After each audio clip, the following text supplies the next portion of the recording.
جب ترک قوم کی فطرت میں پائی جانے والی بہادری کی صفت اسلام کے مقدس مشن کے ساتھ ملی، وہ مشن جو مکہ و مدینہ سے شروع ہوا اور ان کی سرزمین تک پہنچا، تو ترکوں نے تاریخ میں اپنا صحیح مقام حاصل کر لیا۔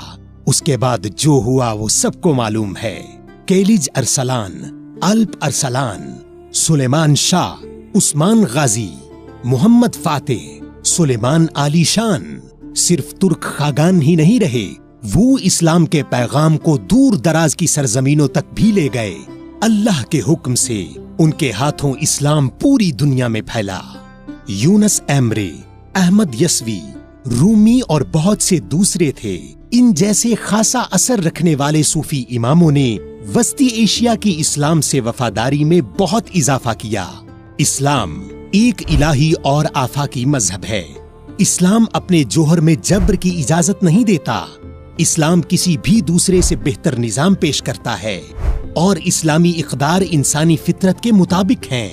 یہی عوامل ہیں جن کی وجہ سے ترک اسلام پھیلانے میں کامیاب ہوئے۔ ترکوں نے مسلم دنیا اور اس کے مذہبی مکاتب کی ہمیشہ خدمت کی ہے۔ انہوں نے اسلامی مقصد کے لیے اپنی جان و مال کی قربانی دینے سے دریغ نہیں کیا۔ انہوں نے اسلامی اقدار پر کبھی سمجھوتا نہیں کیا۔ رسول اللہ صلی اللہ علیہ وآلہ وسلم کے طریقے پر چل کر اور انہیں اپنا راہبر مان کر ہی وہ انتہائی بلندیوں پر پہنچ گئے۔ بحیثیت مسلمان ہمارے لیے ضروری ہے کہ ہم اپنے اسلاف اور ان کی جد و جہد کو مثال کے طور پر لیں، جس میں انہوں نے اپنی ذاتی خواہشات کی بجائے ایک عظیم مقصد کے لیے زندگی گزاری۔